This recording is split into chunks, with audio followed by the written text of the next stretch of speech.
Hey everyone, welcome to the North American Challenger Series Summer Playoffs, brought to you thanks in part to our friends at Coca-Cola. I'm David FLICKR, alongside me, sporting triple buffs, by the way, Baron, Blue, and Red. It's Aiden Zyrene Moon, how's it going?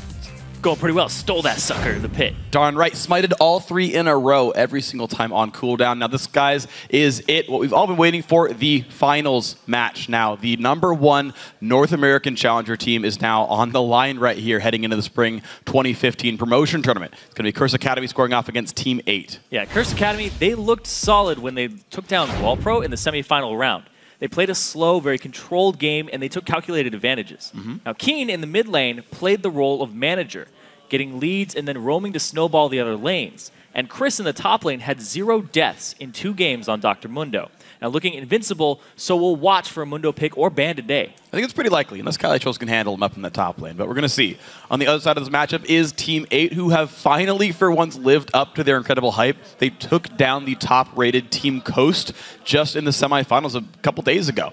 In that victory, Team 8 clearly put a lot of thought into their team comp, and their engages were really on point. They had textbook team fights around Dragon, taking 6 to Coast 0, and they had some really good team fight calls, basically winning the game off team fights. Yeah, and we discovered that hype cannot be created or destroyed, just transferred. So they beat Coast, and now it's all on Team 8. So the Team 8 hype train, guys, they're going to move forward full steam ahead. Though, for those who missed those games, here's a recap of the journey these teams have took to get to the finals. Now, starting the playoffs as the 2nd seed, Curse Academy skipped the quarterfinals, and then won a convincing 2-0 against Pro in the semifinals. And as the 4th seed, Team 8 faced off against XDG in the quarterfinals, taking that series 3 games. They then shocked Team Coast in the semifinals in 2-0 sweep. Also, yesterday, Team Coast, they took that final spot in the Spring Promotion Tournament, defeating Team Pro 3 games to 1 in the 3rd place match. Now, they will contend for an LCS spot. Yeah, it's going to be a fun set of matches when we get all that underway. To get you guys familiar with the potential pros playing today, we're going to look down the line and introduce you guys to every single player on the starting lineups. We're going to start on the blue side here with Curse Academy. Yeah, in the top lane, it is Curse. He's Chris, sorry. He's a former member of Velocity Esports. He does play for Curse Academy, though. Looking to make his way back into the LCS, like we said earlier, he was an absolute raid boss in the semifinals on Mundo. He was ending fights at full health and 1v3ing under tower, and a lot of that is because they didn't take an ignite against him. But also, here's a funny story. Yesterday, when I was coming home from the studio, it was about 10 p.m., looked over at the side in my car, and I was like, hey, there's 3 Curse Academy members sitting on the curb there. So I was like, you guys need to ride to your hotel? They're like, yeah. So I took them there. And they're like, what's the featured matchup tomorrow? And they're like, you should make it top lane. I was like, why? And they go, because they always brawl each other. They go at each other. And Chris is like, whoa, whoa, whoa, whoa. He comes at me. I just defend myself. So Chris, thankfully, has learned self-defense, those 0 deaths in his previous series, and we're going to see if he can do that again here in this best of 5. We're going to move on now to the jungle, though, for Saint Vicious from Curse Academy. He's probably the most well-known player here, probably the most well-known player in the Challenger scene overall. Saint is, of course, a former pro for both Curse and Counter Logic Gaming. Nowadays, he's the hinge, really, on which Curse Academy swings. When Saint does well, Curse Academy wins. When he struggles, they tend to lose. But he's actually improved significantly, I would say. His Lee Sin especially is something to watch if he gets it today. Yeah, absolutely. And in the mid lane, it's somebody he's been dueling with a lot recently. It's the newest addition, Keen. He was the #1 ranked Challenger player in Oceania and a top 15 Challenger player in Korea. We haven't seen too much of Keen so far, but what we have witnessed has been fantastic. In the semifinals against Team Pro, he dominated his lane against Laud with a 6.0 KDA in 2 games, whipping out the Orianna and some amazingly timed roams, and then a Corki to keep him down 2. Yeah, he's been awesome overall. Going to move on to the bot lane, though, for Curse Academy. The AD carry, Impactful. Now, this collegiate star has actually never played in the LCS before, but he's got a 5.19 KDA. And honestly, the sky's the limit for him.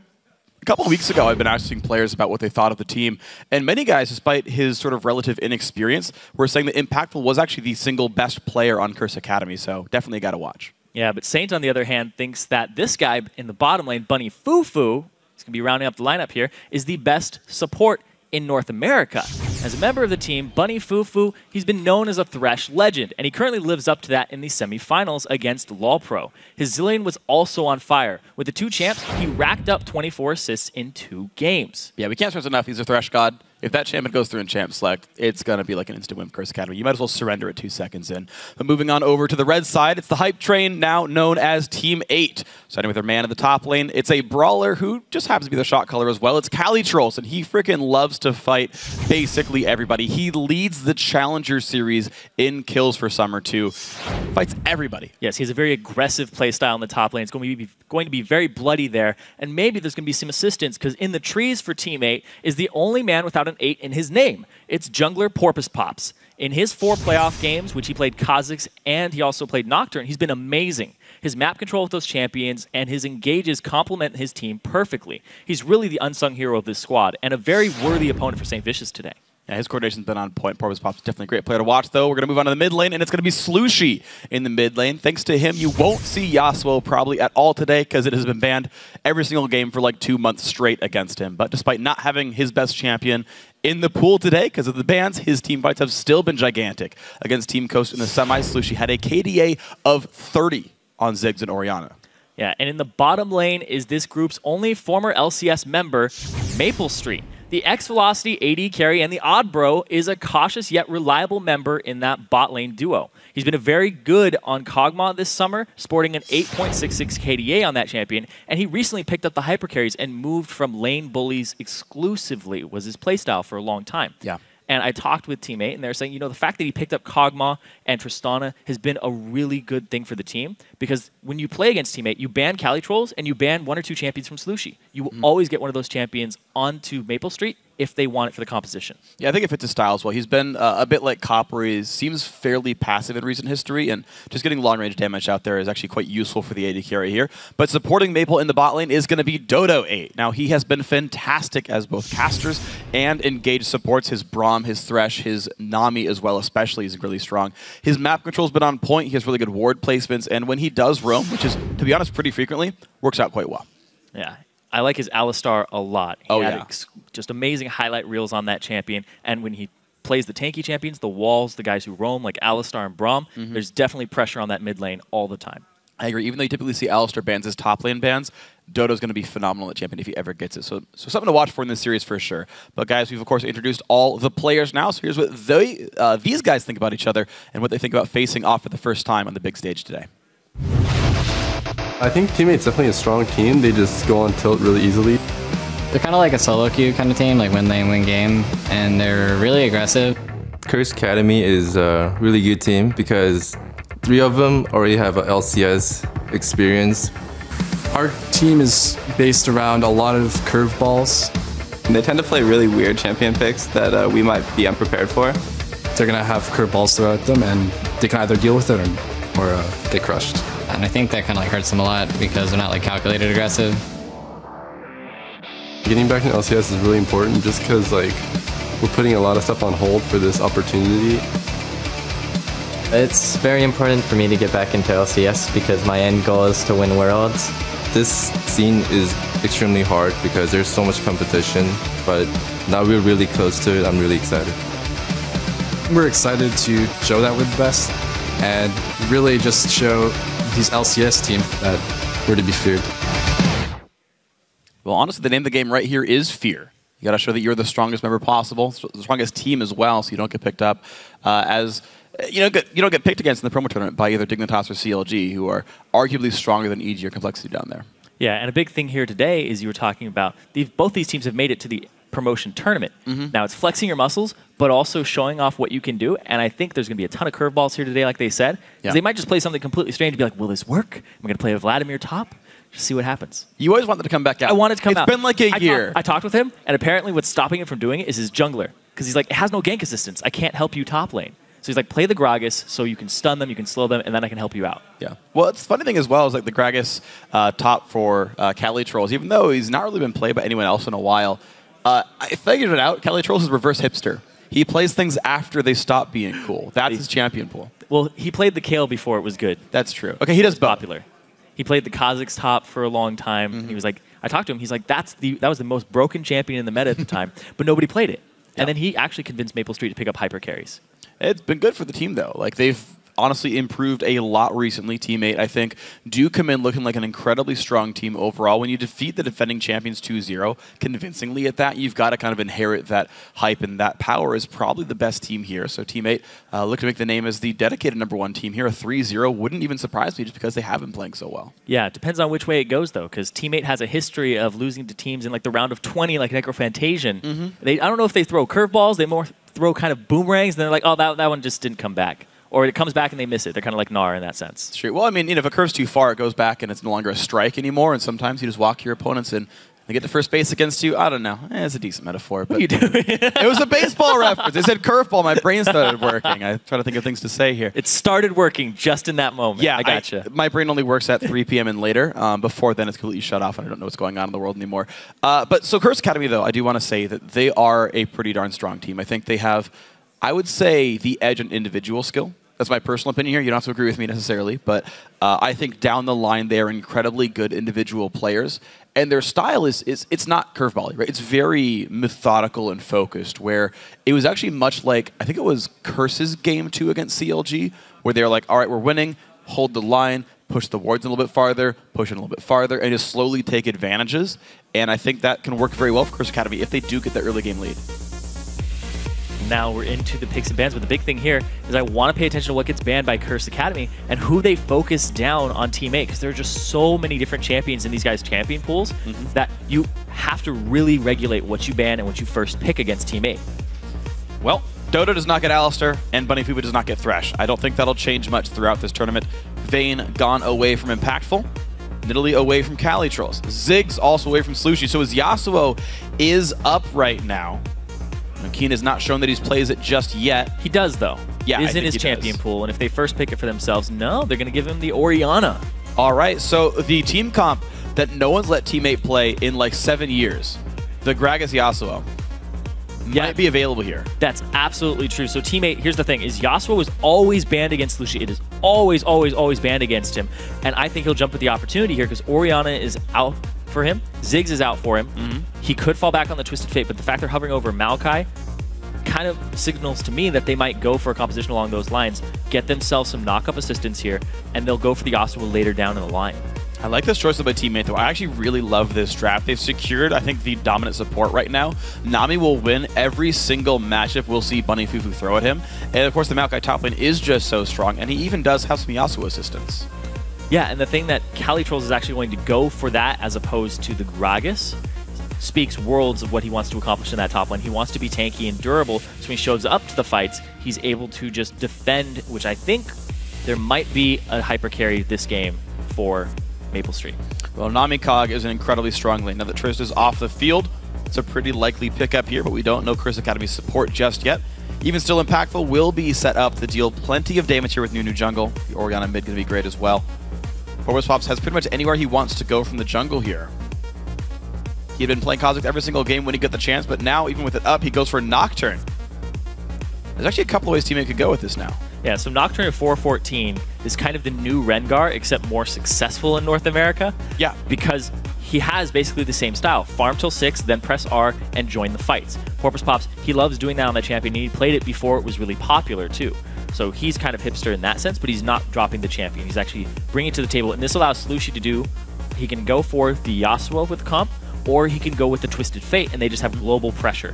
Exactly. Those are the two I think we look for as well, is just the fact that you have such great gank pressure off the Nocturne TF, but also Nami and Maokai are gank setups there, or sorry, ulti setups for the Yasuo. Those are the predictions. We'll see if they come through. Chris could just play another Mundo game here in the top lane. Chris is one of the few Mundos I've actually seen successful on the champion. I'm not personally a big fan of him myself. I feel like he just does so little for the first 25 minutes of the game. But Chris has proved me wrong otherwise. Yeah, the fact that he played the Mundo 2-0 against LOL Pro.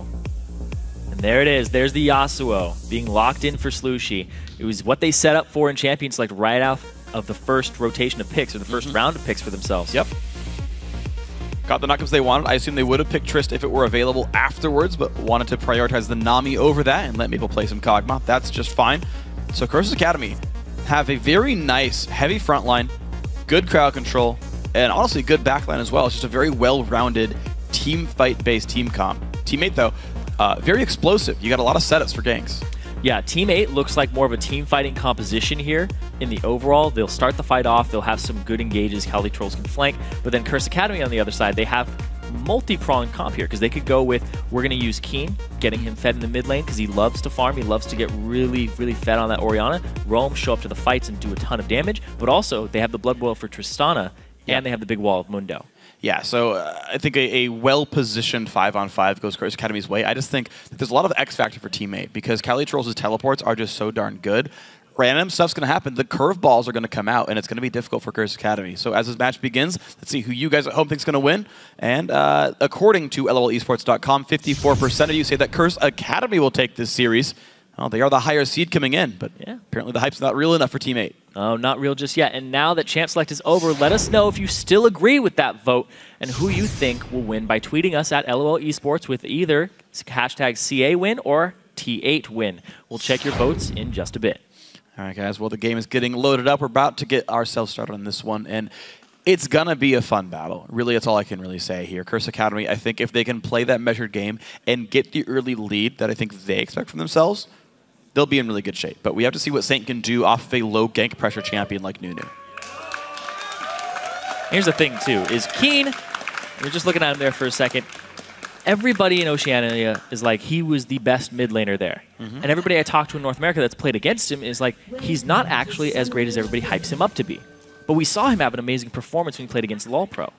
Yeah. They said he had a good day, and I talked to him later on. A lot of was like, nope, Keen isn't actually as good, but I lost to him. Well, here's the funny thing. This is Keen's first live event. When he was playing pro in Oceania, he was actually playing from home in Korea. It was all online. This is the first time he's played on LAN. Some players just click on LAN. Keen so far is perfect. 30 seconds until minions. Normally we talk about LCS experience being like this big boon, right? It's like, oh yeah, they're not going to have the nerves, not going to have the jitters, but Keen might just go the other way and be like, yeah, for beginner's luck, I'm crushing people on LAN for the first time ever. Maybe he just feels at home. Maybe the cheers will get to him when he makes a good play. Maybe he'll get overzealous. Maybe he'll just keep a calm head. A lot of things here. He does take the exhaust in the mid lane for Slushie. Double exhaust to deal with the Yasuo. And the Curse Academy led it through with this strategy in mind. 8 gold to Dodo. That means he's at least 17 points utility. Inferring masteries. Actually, the common support masteries now 0921, like down the board. Across the board, down the line. That's the one. Late invade for Curse Academy, though. Team 8 going to go ahead and steal away a blue buff. Looks like we will have normal lanes for everyone, but Chris will have to burn his teleport. Ooh, they're sitting in this bush, and they're going to go for the late invade, but I think it's safe. Still not going to find anything, because they're actually just swapping blue buffs here.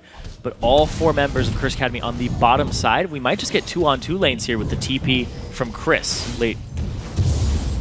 Well, it often doesn't hurt you too much to lose your TP this early on. It's only a 4-minute cooldown. You typically don't have to TP that early on. And we go into the lane. Dodo missed the CS. A little bit of gold missed out here, but looks like we have equal experience. So the question is, who can push a bit better right now? That is Curse Academy. They are up basically 1 minion right now. Yeah, and the Zillion passive doesn't help you in the first level up here in the bot lane. Yeah. It doesn't take effect until level 3. Exactly, yeah. You still require all 3 melee minions to hit level 2. You get, what, a 1 minion lead on the road to level 3. That's when the 8% actually matters here. Turns into a break point. Maple Street and Dodo right now taking a little bit of harass, but to me, just the Nami sustain makes it very easy to survive a Zillion lane. So both these junglers, big thing here is Porpoise Pops, he wants to hang out in the jungle. He'll make occasional ganks depending on how far people are pushed up, but he wants to hit 6 ASAP, and Saint wants to stop him from hitting 6 by going into his jungle. We'll see if we can do that right here. Of course, there will be a level lead for Curse Academy thanks to, again, that Zillion passive. Dodo hitting level 2 lands the Bevel. You saw that harass onto Impactful, and you notice that Triss has a run a potion. Maple Street is much healthier as a result. Yeah, they've been trading back and forth, and the early harass and the extra damage from Kog'Maw and Nami is really what attributes to that. But here's Saint. He's actually in this bottom lane just chilling.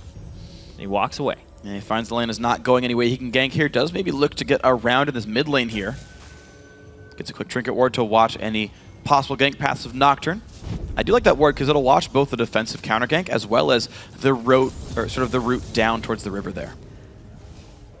And this Oceania superstar of Keen played for Curse Oceania. He hasn't lost lane to my knowledge. When I talked to the Australian casters, they were saying that he always wins lane, he always capitalizes off of his lead, and he roams at really good times. His timing of roams is really what made him the best mid laner, because he will clear, leave lane, or he'll win like a 2-on-2 skirmish, and then he will leave lane immediately instead of pushing and just go top and create another advantage for his team. Well, right now that might be what Keen needs to do here. Teammate now winning a bit of the fan vote on Twitter, and Slushy is outlast hitting Keen by a little bit in this early game. So far, Teammate holding the smallest of edges just from the laning phase. But to me, it really matters on what happens for Dragon number 1. Does Curse get the control with the Nunu jungle? Or does Teammate use their really good teleports to turn it around? Just a prediction, I think. We'll wait until the level 6 for Porpoise Pop. He'll look bottom. Might be a TP from Cali Trolls, and then they'll try to capitalize with a Dragon. And Teammate, I think they'll make the first move based on their composition. That's really what I think is going to happen here. I agree. I think they do have the better opportunities for being aggressive here. So Curse Academy should be on their guard a little bit. So far, so good, though. Nothing really catastrophic happening on either side. Yep, it's just farm time right now. But, oops, Lushi goes a little too far forward and eats a turret shot. And a dissonance. Keen actually getting some good damage back down here. He is actually heading CS. Yep. He's going to be up about 6 by the end of all this. 5. Darn. That was close. Saint, though, making his first aggressive move, though. He's walking into the enemy jungle. No wards in inventory. Just wants to try to counter jungle. But wolves are gone. Nope. Says never mind. Takes the white. Spots the blue just to have the marker gone. Smart choice there. Takes about a half second to do that. And very quickly grabs that away. Yeah, no deep wards here from Curse Academy and Porpoise Pops. He's actually looking top at the moment. He's going to walk over a ward if he gets out of that bush. But here comes Saint to the bottom lane, and this is the first gank of the game. Bubble onto Saint, though, and Maple's going to be fairly safe in this one. Meanwhile, top lane, there is a fight. Chris has already burned his flash, but he's going to take damage already, now down to 300 health. Will they keep chasing? Porpoise Pops just takes a cleaver and can't do much more, but Chris out of summoner spells and no TP for 30 seconds. Yep, trying to get the Mundo to back before the level 6 and possibly trying to kill him under his turret. It's a good move there and a good timing by Porpoise Pops to make that gank happen. And Mundo will have to walk back, so if Cali Trolls can push fast enough, or I guess freeze for long enough, he'll actually deny a bunch of experience here. That could be a very good thing for this teammate top lane and makes the gank worth it overall. You know, I was talking about how Cali Trolls comes at Chris and Chris just defends himself. Yep. I talked to Cali Trolls earlier, and I was like, is there actually something there? And he's like, well, I'm a nice guy, and Chris is the only person on my ignore list. For the last year and a half, he's the only person. Wow. So apparently he BM'd him one time and said something. He's like, that's it. Had enough. And you know he's at his end of his rope if he doesn't have anybody else on there. He's the only dude. Yep. Trying to get he got revenge. crisscrossed. Ooh. X'd him off the list. Nunu not finding his way in on much, though. St. Vicious just doing some pretty sparse counter jungling, but not much else. Bot lane, you're seeing the pressure come in. When those bubbles land, Dodo is a very good nom, and you can see what kind of pressure that provides. First recall did go to Tristana, has a BF sword and a couple of potions for himself. Level 6 will be hit here by Porpoise Pops off of this camp when he gets it for himself, because he's not going to give it over to that Yasuo. Nope. And now his first Paranoia gank will be coming out. Will he look top? Because there's no flash. Thing is, though, it's Moon with an ultimate now. Exactly. There's no Ignite to be sort of put in there, so I'm not sure he'd even get much done with Cali Trolls. It'd be very difficult. Bot lane, though, I think is explosive. Both teams have just bought. You've got the extra CC. You've got Nami with not yet tidal wave, but still bubbles could be enough. Chris and Cali Trolls are going to do a little bit of battle. And Trying to Chris get the ulti out. Is losing a fair bit of health, yeah. If that goes on cooldown, teammate can get that kill up there. The red buff is about to come out. Saint Vicious is trying to look around that area for Porpoise Pops. Doesn't find him just yet. Does walk towards the mid lane. Both these guys have pink wards near the upper river. And there's 6 for Saint. Hits it off the crossover in the mid lane. He's going to go get his own, and there is the ultimate blown by Chris. Porpoise Pops, he'll most likely clear his red and then go top lane. There is red buff going down. Skins it pretty safely. And so the question is, how high is Chris's health bar? It's decent, but he has no flash, he has no ultimate, and there's a lot of CC and gank assistance from Cali Trolls, and he also has a flash. Cali Trolls is a bit low, though, making this just slightly difficult. Chris now far enough away. There's also a pink ward, though, from his so turret. he has no idea this is going to happen. If Cali Trolls closes this distance... Well, Chris has to know this is available. Like, there's no shadow of a doubt that Nocturne is level 6 right now. He knows, Chris knows he has no wards here. Is he looking for the ward? He doesn't have it up. You can maybe like try to cleaver the brush. You see Porbus has to walk down to not get cleavered. At the same time, though, This is smart. the intuition Chris that is happening. no, he's baiting himself. Chris is saying, Porbus Pops, look at me, I'm over here, and the team goes for Dragon, picked up by St. Vicious. Perfect play by Curse Academy. Nicely done. Pick it up with some smart rotations there. And the bait, like you said, Yep. drawing attention to himself top. He looked like a very juicy target, and his ultimate is already back up. And Porbus Pops will. He's counter jungle, realizes that, yep, we lost the Dragon, my bad, guys. So he'll take away some jungle camps in anger. The turret dive may be still available, but of course, as you say, Chris does have his ulti available here. So the counter jungling not going to mean much. Those camps will both respawn by the time Nunu sees them anyway. So really not much gained here for the last minute or two by Porbus Pops. He's looking top. The ward There placed is one in that here. bush. All right, smart of him to wait there. He's going to go... Didn't wait clear there. this? He's passed it twice now. Aww. Doesn't clear the pink ward. Doesn't even look for it. Yeah. Well, again, Curse Academy are safe. They know what side of the map Nocturne's on. They know who's available to be ganked. And now he's actually been forced to hold mid as well, so even more knowledge being gained. Curse Academy are completely stopping Nocturne from doing anything here. And they're going Dragon Gold puts him in the lead. Exactly. Just slightly, though. It's about 400 gold lead here. It's back and forth in the bot lane. Still happening. They've backed once for items. Wow. Impactful really pushed around there. And I feel like this bot lane is actually going to start tipping now in Team 8's favor. Until you really complete 2 items on Tristana, you start falling away against Kog'Maw, who actually spikes much earlier on and then holds up there. He didn't get the Trinity Force first. He's going towards the Blade of the Rune That's what he always does. Maple's build is always Rune King Triforce. Every AD carry I've talked to is like, I don't know why he does this. Talk to him. Yellow Pete was in yesterday, and he's like, yeah, I don't know what he's doing. It's like, I don't know, man. It's a weird build. Yeah. Up top, though, the aggression. But Cali Trolls did see St. Vicious going through. Goes in, going on the key, and gets exhausted and dodges away from the shockwave. Slooshy, perfect. This is why you don't give him Yasuo the aggression. Even though he had the exhaust used on him, he didn't blow his ignite. He didn't go for a full all-in. Nope. Knew what kind of damage he could deal with exhaust on. You can't keep chasing that. You will die under the turret. So it's actually a very obvious choice to dodge away. Like, honestly, Slooshy made the only play available to him. Keen didn't respect that or realize it. And Saint, he's forced to hold the mid lane instead of counter jungling. That's going to bring the attention to that mid. And Slooshy, he's free to do what he wants. He can go get a deep ward or clear camp. He doesn't have any wards, so he's going to do this option. Nope. He's going to go ahead and kill. Oh, he's now revealed. That tornado went across the wall. Well, they saw him go there from this ward. Yeah, well, the ping as well. St. Vicious. Wind walls the ice blast. But here comes Keen. He's going too hard. A lot of damage coming through, but Shockwave is down. Pops. He's got a knockup available. The team will not chase. Wow, so just the aggressive play there, the invade on the jungle, and the farm of these 2 mid laners is just highly prized between them. They're just trying to scale for their teams.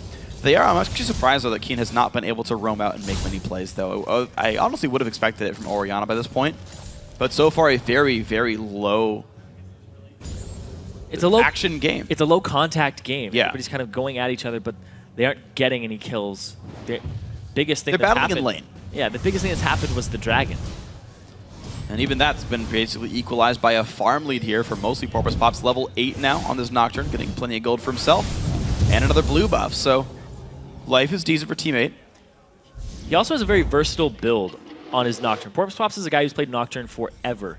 And now we've seen him go with the Spirit of the Ancient Golem build when they were playing Gragas top, and now he's going for the Spirit of the Elder Lizard because they need more damage from this jungler because they have a tanky top laner. Right. They aren't going for the double tank. Yep, definitely a very smart adaptation here by Porbus Pops, doing the right thing. Blue buff to Keen. And actually to correct my previous statement, the reason for the gold lead I think is Dodo actually getting a GP10 in the bot lane there.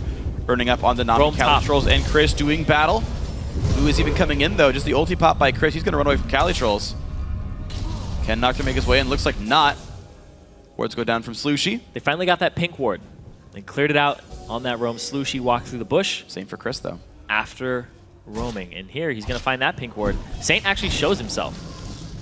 Puts the blood boil down, just in case he didn't realize he was around. And Chris is going to try to keep pushing back Cali Trolls. No, top lane has gone equal. So we have to see who does better in later game team fights. Porbus Pops wants in on St. Vicious, going to get the Fear Tether down, gets away from the Shockwave, and that is the second whiffed ulti from Keen now. Oh. Impactful very low, but also in the top lane, they're just dueling back and forth. Cali Trolls is super low.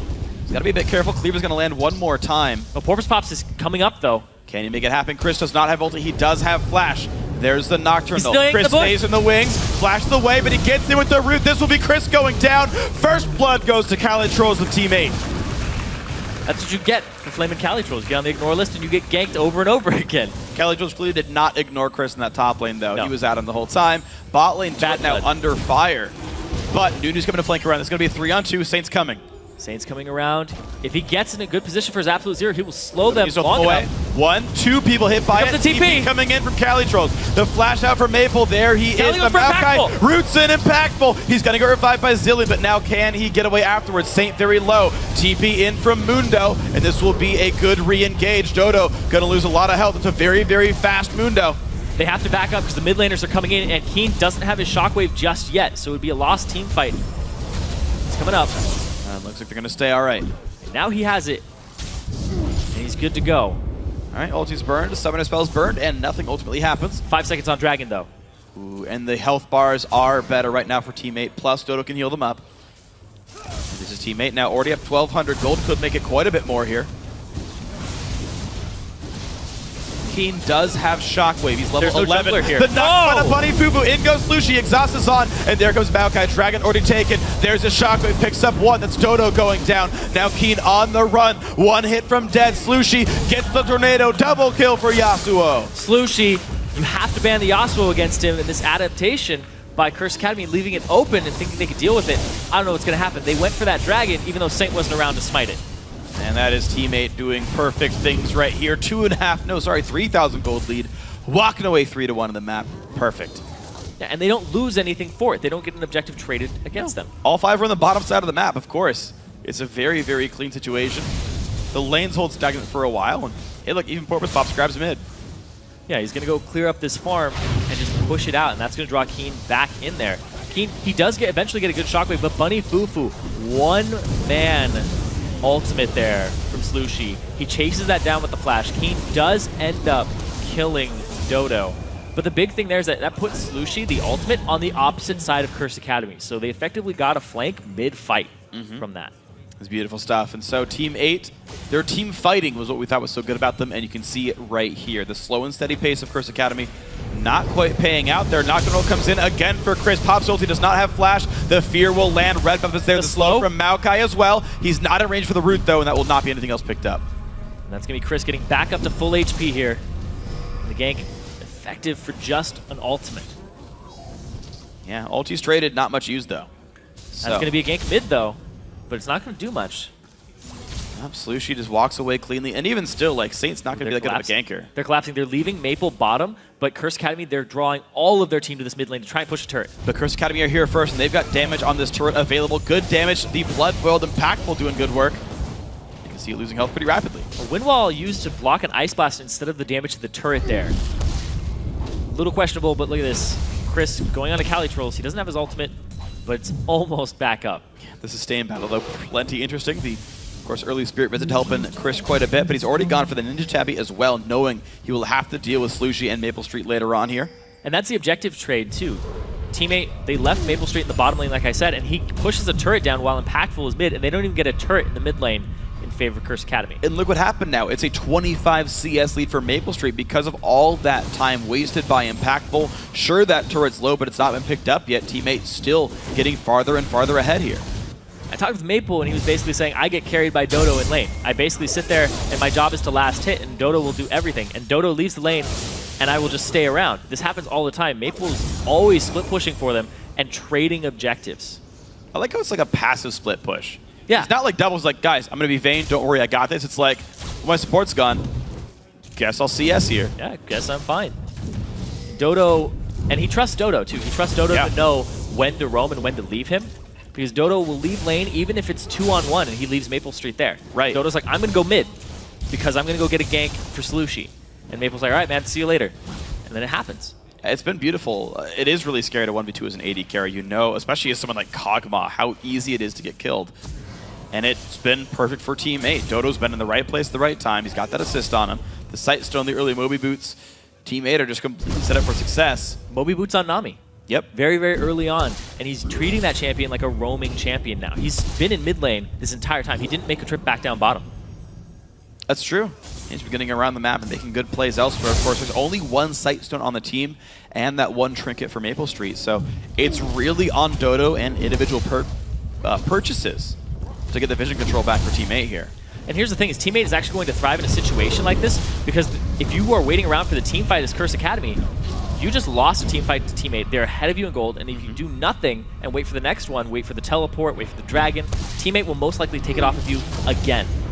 It's almost definitely going to happen here. Curse Academy have not really found a way to get back in on this game. I don't think they can just wait for Tristana and Orianna to work. Ooh, maybe one good shockwave can do it. Calitro's brawling with Chris. No ulti up for the Maokai, though. Taking plenty of damage. They need to push the wave up. He's trying. But they're going to get flanked from behind. Ooh, good plays, Curse Academy. All right. The back and forth here, but hey, Maple Street, still down bottom. And he's up 30 CS now. That number has been growing. Puts down a pink ward defensively, clears away the wards. He's leaving. He realizes mid lane's getting pushed in and getting called into action here. All 4 members now top side of the map. Good turret kill picked up there by Curse Academy. That roam finally pays off. And we're in a 3,000 gold game. Yeah, they needed him mid lane, but instead, hangs out, walks over a pink ward, does nothing. He was busy spitting stuff in the jungle. Yeah, he wasn't looking, actually, because he was looking somewhere else for his living artillery. So what happened with Gogma is you're never looking at your own champion. You should be attack moving into brush, though. I agree. Every brush. So you know what's cool, actually, is when you chase with attack move, I've seen players now put wards behind them, and you'll stop hitting wards instead. It's like, that's really sick. What a great play. And it's so good. Especially pink wards, because they won't turn invisible. If you're not paying attention, you're like, wait, why am I here? The best is when you know you're dead, and then you're just like, I'm just going to throw all of my Sightstone on this part. You just hope. And you hope. Well, Dodo got it. Hope now removed from Curse Academy as that pink ward goes down, but they're trying to sneak into this one. However, Saint got seen. He got pinged. Curse Academy are not as sneaky as they expect they are. Here's the thing, though, is they tried to bait it because Dragon is up in 7 seconds, and they thought, Teammate, you're going to set up for the Dragon. And while you're doing that, we're going to go do Baron. But Saint, like you said, he was seen. Saint and Chris low on health now, though there are ultimates available to heal back up. Curse Academy going to be all right there. Kylie Trolls removes the pink ward, continues ward dominance over that side of the map. Aegis picked up for Kelly Trolls as well, so very team fight focused. He's trying to get in onto this team. He used his ultimate. The ulti really early. That is now down for 30 seconds. It looks like a 5-on-5 team fight. They're trying to get towards this dragon, but not leave the mid lane open for a push from Curse Academy. Well, Curse Academy, though, they want to push, so it's really leaving Teammate on the back foot here. The first really aggressive move we've finally seen from Curse Academy here. They're waiting on Maokai so far. They're waiting on Maokai ultimate from Cali Trolls. He's looking for a flank. He's sweeped. 10 seconds to go. He's going to try to walk around. They could deny the vision with Porpoise Pops' ultimate as he walks by. The soccer ball comes down. Trying to push in. They see Maple, so they know this would be a 3-on-5 if they just went in. Well, pink wards once again being removed on both sides. Curse Academy now the inside track on Dragon. Teammate actually in a very weird sort of concave position. I don't think it's actually very good for the team. Because Curse Academy, I think, can draw their battle lines and push people around. Porpoise is just soloing it. Wow, nice move by Porpoise. Curse Academy going to walk back towards Baron, though. They're going to walk towards it. Porpoise Pop is actually going to end up very low. This dragon is doing a lot of damage to him. This is actually pretty rough for Teammate, potentially. Curse Academy don't know how low he's going to get. Nice two-man bubble buys more time. That will be the dragon for Teammate, and Curse Academy, I think, aren't going to play aggressively enough to punish this low health bar of Porpoise Pops. Nope, he's at 300 HP after that, and they have no idea. They just know that the dragon is going to be gone. Wow, what a great play by Teammate. Now they're up 4.7 thousand gold just by playing a much smarter mid game, getting really good ganks in the bot lane, getting really good ganks in the top lane, better team fighting and dragon control. Yeah, they did end up getting awarded into the dragon pit, but after it was gone. So they didn't actually know how low Porpoise Pops was. Womp womp. Look at all these pink wards from Teammate in their inventories. They are really prioritizing vision here for the team and the objective control. And I love seeing this adaptation from this team because they used to be just a challenger team that was saying, we're going to beat you in lane every time. And now they've made adaptations. Their team fighting is better. They've moved away from lane bullies to more team fight organized compositions. And I think it's a fantastic thing. They won Lone Star Clash and a lot of Black Monster Cups off of their individual skill. And now they're trying to show up for the LCS and say that they can play ball too. So far they're playing ball. A little better than Keen is. Those have been missing shockwaves, and Curse Academy need a way back into this game, but they're really just playing so passively that I don't see what the route in is for them. Saint does get ward control back over Baron, but we've seen teammate be too quick to defend those. He's going to walk into Cali Trolls. Well, the ward will. 1/3 of that ward is already dead. One of the wings. Knock up onto Chris. Whoop. Ulti by Slushie. Ignite is used, but Chris is healing back up. He's going to stay safe, and that is a shorter cooldown, so not even too bad. And they're going to continue to pressure this turret. We see Porpoise Pops coming to the top lane. Impactful pushing bottom. Maple Street's going to answer that, but Keen is not around for this fight. So Slushie 8 just shoving down the top lane, getting rid of the minions, and down goes the turret. Impactful will trade back in the bot side, though. So equal stuff overall. Impactful back within 27 minions here, and about ready to equalize this Kog'Maw's power. And they're going back and forth, back to this mid lane, and they're leaving Slushie in that top lane to split push against Chris. He has good wave clear. He has his power spikes with his 2 crit items that he's going to have.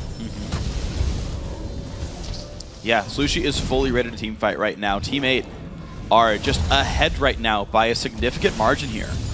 And Curse Academy have not been able to get the battles the way they want. They've just got to wait for Impactful to power up and maybe get a Miracle Shockwave. Again, we've only seen 1 person hit in 3 Shockwaves. Yeah, it's actually a very passive game here. Only 4 kills, 25 minutes in, which is very uncharacteristic of Team 8. Yeah. They love to fight, but I think this is indicative of their composition and the fact that they're trying to scale, and Cali Trolls isn't on a huge playmaker early. I mean, the thing is, I do think the late game is good, but it's not like they're going to magically just be better than Mundo, Orianna, Trist, right? It's not like waiting is definitely going to win Team 8 in the game. I actually feel like they have more ways of playmaking. Yeah, the big thing was Porpoise Pop's level 6 playmaking to get them this lead. But look at this, he's getting flanked. Chris is getting flanked in the top lane by Slushie. Dodge the cleaver, though. There's the ulti in from Nocturne's going to go for the knock up there. 1 more shot to go. The ulti popped in, and Chris, now ulti down, is running low on health. But there comes Saint Vicious. The battle has begun. Saint, Chris both low. Shockwave comes in, and it's going to be the revived Dr. Mundo. Teammate wasting their time for nothing. There's the first kill finally picked up. Cali Trolls, though, goes 1 for 1. Getting a kill, losing his life. Now the chase in from Impactful. He's going to find Porpoise Pops. 2 hits from killing him. 1 more shot will do it. And that is the kill up now towards Slushie, who cannot quite trade back. Dodo is trying as well, but Impactful getting knocked up, gets a double kill, and Curse Academy finally find a team fight. Maple Street did nothing that fight. He did absolutely nothing. It was a 4-on-5. Curse Academy called for their turn, and it worked out perfectly. They got Chris back up with the Zillion ultimate, and they're going to go straight for a Baron here. Wow, Curse Academy back in on this one. Oh, but Maple Street. They're so low right here. Can Kog'Maw do it? Ball comes out. Keen has mana. Bunny food for 1 hit from dead. Out goes Impactful. They are gone. Here's a TP. Now can Cali Trolls make this happen? Chris forced to run. He's got home guard, but the cleaver stops him. So does the Dissonance. Just the 4 for 1. Wow, so they see that Curse Academy are so low. Maple Street, look at those flashing health bars. He could have gotten quadra kill. R would have double so many. Oh, but they stop the Baron and they make the best of bad situation despite that team fight that they lost. They're still up 3.5k gold. Yep.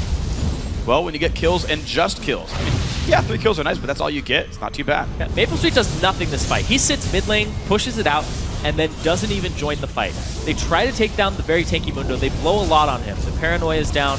The Last Breath is down. Dodo finally joining this fight, but Keen shows up and he's able to just zone out. Cali Trolls is really, really low. And then Impactful. He has the red buff at this point, and he just resets. Flashes forward to get this red buff. He gets a refresh off of this too. And jumps again for Slushie. Slushie tries to turn it. He almost takes out Impactful, but the double exhaust that Curse Academy brought is exactly what the doctor ordered. It was beautiful. And so Curse Academy very good at not dying then. Big front line, shields, revives, and long range otherwise. And so life is okay. 3,000 gold game. Definitely very close now. And we've seen what the team fight comp of Curse Academy can do. Impactful goes for actually a higher damage build of Phantom Dance per second. A little bit more damage you're going to get from Static Shiv here. So the end game spike will be massive for this Trist if Curse Academy can keep holding on. I don't know if anyone can actually deal with that damage output. Here's the thing is Maple needs to be a part of these fights. He really does. It's a 4-on-5. You know, it just sounds like Captain Obvious right there, but he needs to be a part of these fights. He didn't even push down a turret. And Dragon's up, and they're going to make a move for it here. Ooh. Good chunking there. TP.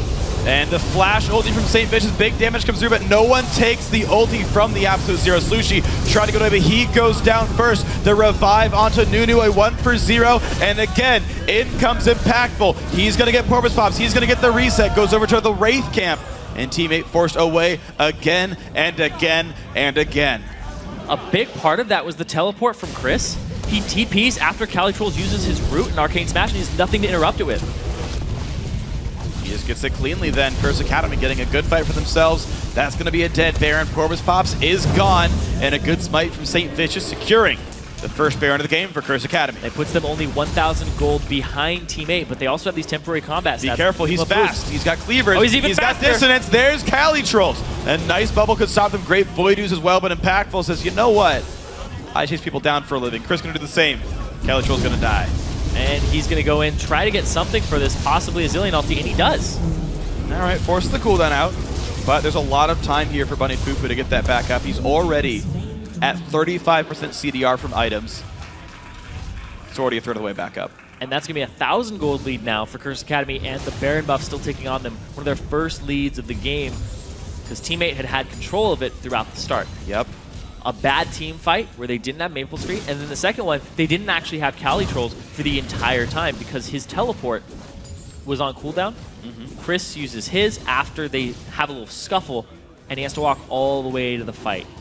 He doesn't make it there. Yeah, it's one of the rare bad teleport misplays I've seen of Calitrolls. He's normally always in the right place at the right time. Chris outplayed him massively there, though, and Chris Academy got the team fight off of it.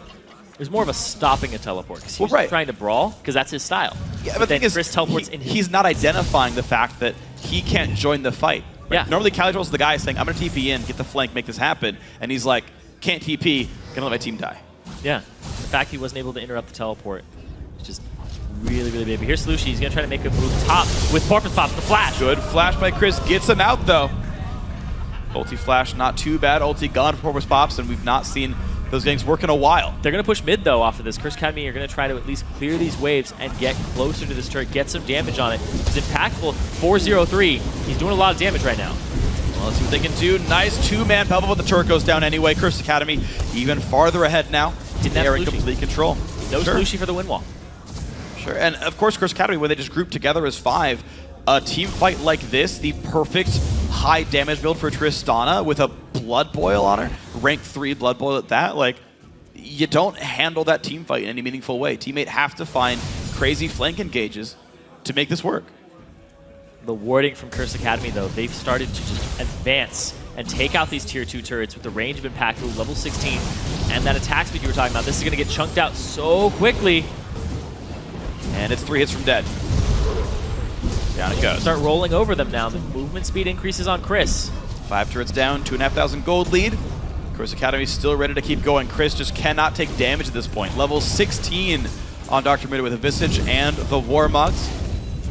Impactful is the turret-killing machine right now. 4-0-3. So far playing an absolutely great game. There's the next attempt. Turret goes down through backdoor bonus. Losing attempt so far. Minions are coming up. He's going to remove those backdoor bonuses. Every now and then, Impactful, he just sneaks a little hit in there. Just chipping away at it. It does regenerate 180 health a minute, but it's more... well, it's not enough to deal with what Impactful's doing right now. Bunny soaks up XP there, going to get closer to 16 with that. Maple Street actually heavily under-leveled. Impactful is 17 to Maple's 14. This basically puts Trist out of reach of anyone on Team 8's side. Without Calitrolls getting an actual flank and getting the Arcane Smash knockup, they're not going to catch Impactful. Yeah, they have to catch him with that Yasuo ultimate, but even if they do, he might even receive just the Chrono Shift. Sure. Back up. Even that's rough. You're right. And this is what we sort of have discovered about Zillion support, is he works really well with some individually fed members, where it's like, you must deal with this guy, but he can't be dealt with because of the revive. You're seeing Chris is massive. You're seeing Impactful's massive. Either one get revived from the team fight's kind of lost for Team 8. Yeah, and fun thing here is Keen actually has 100% kill participation on himself, and everybody else on Curse Academy, they've just been winning these team fights back and forth. They have a lot of assists between them because they're grouping up and they're taking it to Team 8, and Team 8 are just having tiny misplays, but those misplays will cost you the entire fight. Yeah. That's been happening so far for Team 8. They've also just stalled out very heavily now. Curse Academy dictating the pace, keeping the ward coverage up with their double sight stone. Maple's late again. Having to walk It was the bottom Chris, lane. though. It's a 4-on-4, but the thing is, missing an 80 carry is too important at this point. Frozen Heart also not for Saint. The ward coverage of Curse Academy just looks really good. You can tell they want to siege this part of the map because they set up for it. They set up for it with pinks, too, in the back, so that they can't get flanked by TPs and can escape that way. And Curse Academy now, I think on this wave, might just take down the turret. There's Impactful going with the Rapid Fire, with the Blood Boil. Nice bubble comes in, and that was the exact time Team 8 could maybe try to engage. But even with a knock-up on the 80 carry, they are too afraid to fight. Team 8's going to keep getting walked over this game. There's a level advantage here for Curse Academy that you kind of have to respect. 18 on their mid laner, 17 on Chris, and on Impactful, and then just the deficits, too. Calitrolls is 2 levels down, and so is Maple Street. They don't have their rank 3 ultimates. That's true. And maybe that'll be enough to wait for, that you get those power spikes in and maybe life turns back around a little bit, but it's going to be 15 minutes of waiting for Curse Academy to build whatever kind of lead they can of Team 8 not even trying to stop them. Recalls Curse Academy right in time for Dragon. Yeah, they've got a gold lead. Cash in, take the globals one more time, and use Baron buff to push down inhibitors. And that's a 3-minute clock before Team 8 loses the game off sieging. If they don't make a play before then, like, that's the game for Curse Academy. It's just they didn't group up for the team fights in Curse Academy. They took advantage of that completely. Yep. Team fighting with 1 member down, 4v5 is never a good situation. Well, blue buff on Maple Street. He is now level 16, so he can help reach the backbone a little bit, do some more poke, and his combat stats are scaling up now. Dragon in 2 seconds. Split push coming out, though, from Team 8, and they're too far away. They gave away their position because they're in that entire warded area from Curse Academy in that top red side jungle, and they gave the buffs to Maple Street, both of them. Yeah. Help them catch up in experience. Well, it's all in Maple right now. Individually, he's got 1,300 gold in inventory. He's 1,000 gold away from getting his Infinity Edge. By the time he gets that money, they're going to lose an inhibitor. So, unfortunately for Maple, he's not going to be able to break down this Mundo, who's got Warmog's Thornmail and another Chain Vest on him. Maple's basically fallen behind now because of great global gold coming in for Curse Academy. And we see they're actually doing the Baron right now and using Chris as a bait. He does have his teleport available. Dodo wards over the wall. There's the TP coming in. They're trying to disrupt this. They're still going for it. There's the engage. The smite goes to St. Vicious, though. Purpose Pops goes in. Calitros as well. Teammate, can they win this battle? They're not well positioned, though. Impactful getting good damage down. Slushy now wants to chase down Trish. Can't quite do it. Good kiting. The knock-up onto Key, but he stays alive. Rampage now as Slushy falls down. Calitros also chased. Impactful finds a kill. 2 for 0 so far. Teammate forced to run. Yeah, 2 for 0, and they still have the Zillion ultimate available on Bunny Fufu. That was a team fight that was completely in favor of Curse Academy, and they want more with the red. Bubble's not going to land. Maple Street going to be going down. The revive forced on Impactful. Now it's a 3 for 0. The slow on the Dodo make that 4 kills plus Baron. This could be the game-winning push right now. It's 5 members to 1 right now, and Curse Academy, they're going to continue to push this down. They have the Baron buff for some regen, and Nunu, he can just keep consuming. Yeah, they're going to be just fine on this one there. Inhibitor is gone, 20 seconds on the revives, and Curse Academy looking for the death blow 38 minutes in. Chris dancing back and forth. He's too taking to die. Leaves the W on, because why the heck not? They flash for good measure as well, putting the spells on cooldown. Shockwave in the river, and there we go. 38 minutes, game 1, Curse Academy. The strategic play of Curse Academy and taking advantage of the mispositions from Team 8. They had a team fight composition, but they just didn't group, and Curse Academy took Baron after Baron off of the misplays. Yep. Teammate, I think, needed to get some playmaking going in, but unfortunately, they just seemed to be in the wrong place at the wrong time. Chris's teleports were better, the flanks were better. It just was people getting caught out from Teammate that they're normally so good at forcing. Yeah. So it was kind of a reverse game for them. Yeah, the fact that Impactful got so big, 6-0 and 5 for him. Yeah. They had an Orianna backing him up, who also had a really good scoreline, 5-1 and 6. That there's multi-pronged threat on that team. And you saw in the last team fight, Slushy went for last breath, only got Keen in it.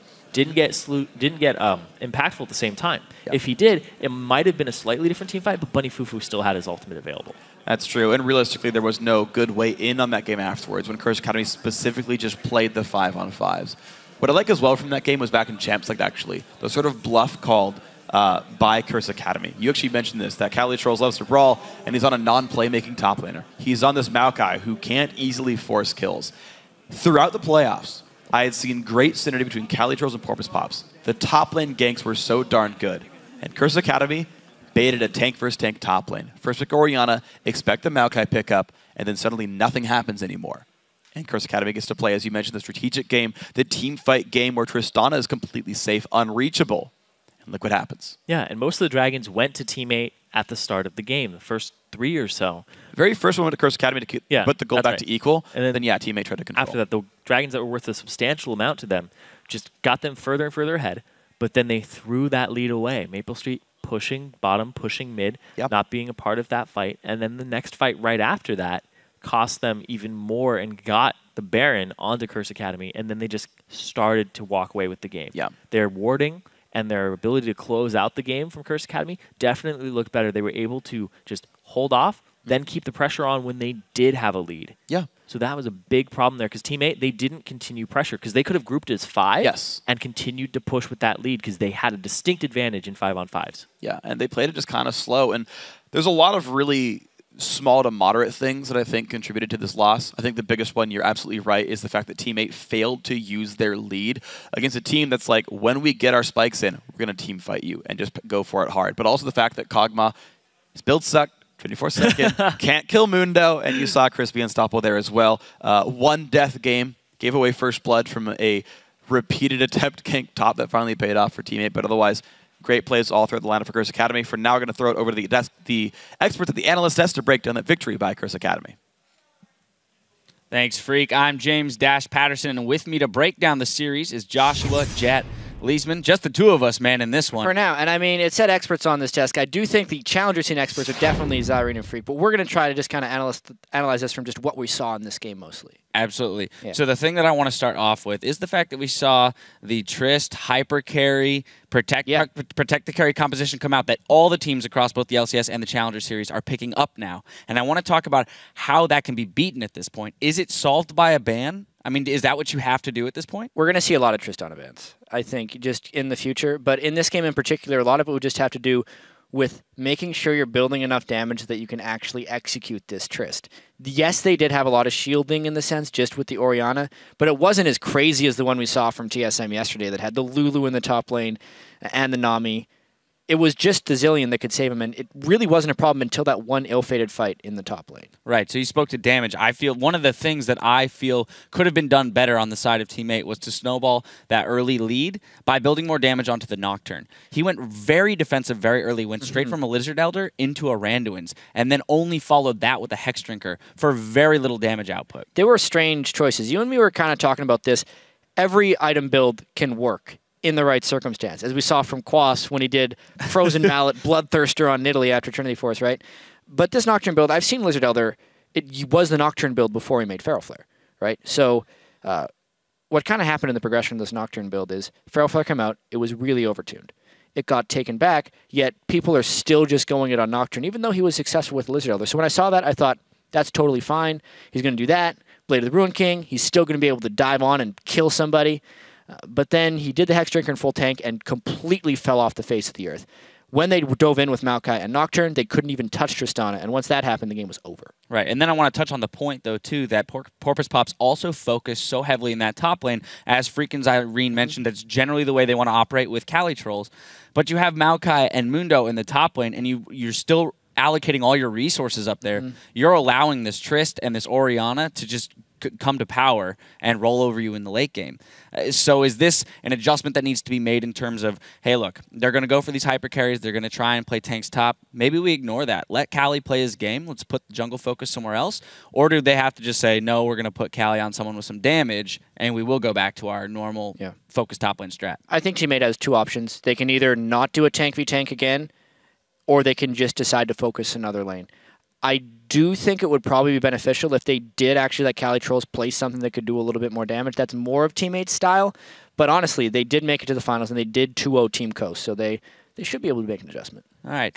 And they also, though, there weren't a ton of jungle bans coming out there, so it's kind of an interesting pick with the Nocturne. I mean, I understand the dive potential there, the engage that you have from Mao and Nocturne, but also, like, early pressure junglers, right? Lee Sin, Elise, we're not seeing them as much anymore. Understanding that those nerfs did come through that hurt them a little bit, but not entirely too much. And so I'd be interested to see a little bit of that early game jungle pressure creep back into these games. It could absolutely happen. Nunu seems to be king here in North America. Every region has their little pockets of their most powerful pick. Nunu is reigning supreme with how much dive and hyper carry there is, especially from the AD carry position. It's hard to dive through a Nunu. And he makes the guy more powerful, which has been king so far. All right. Well, let's jump into a replay here. We're going to go 26 minutes into the game. We got a 4-for-1. This is an interesting choice here. Again, the focus onto the Mundo. If we can go ahead and roll this clip out. It was absolutely the breaking point of this game. They had Slushy, so they had a lot of their damage there with the Nocturne, and they thought, let's just kill this Mundo. The tank will be gone. Then they can do whatever they want. Except Curse Academy came back at them. Notice that dive was done without any vision control, which was really the damning thing.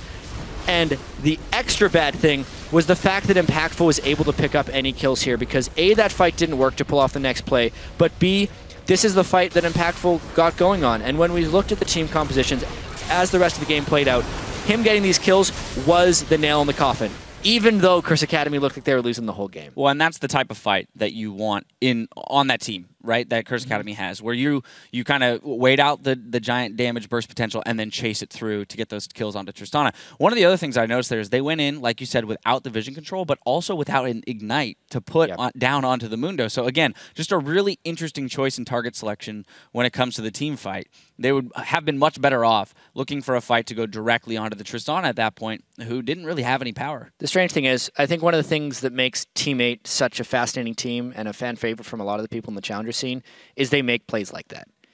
Sometimes they work out fantastically.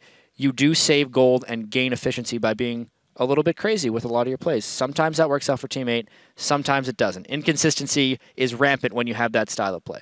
All right. Well, all that being said, right, we have to give credit to Curse Academy for turning that game around. They played very well. I think that having a few of those veterans on the team probably plays into the composure that they played with. But looking into the next game, right, they're up 1-0. Yeah. What do we think that they're going to focus on here in order to continue their lead and take another game? Yeah, I think they're just going to try and limit Impactful a little bit more. Impactful is the star of Curse Academy for the most part. St. Vicious has humongously large amounts of praise for that guy, and he showed right there as the main threat of the team. He was able to carry them through. If at the very least, I know there's important bans all over the map, probably a Tristana ban. Yeah, wouldn't be surprised to see the Tristana ban or the attempt at taking it away. Well, we're going to take a quick commercial break, but when we return, it's Game 2 between Teammate and Curse Academy for the Summer Challenger title. You won't want to miss it.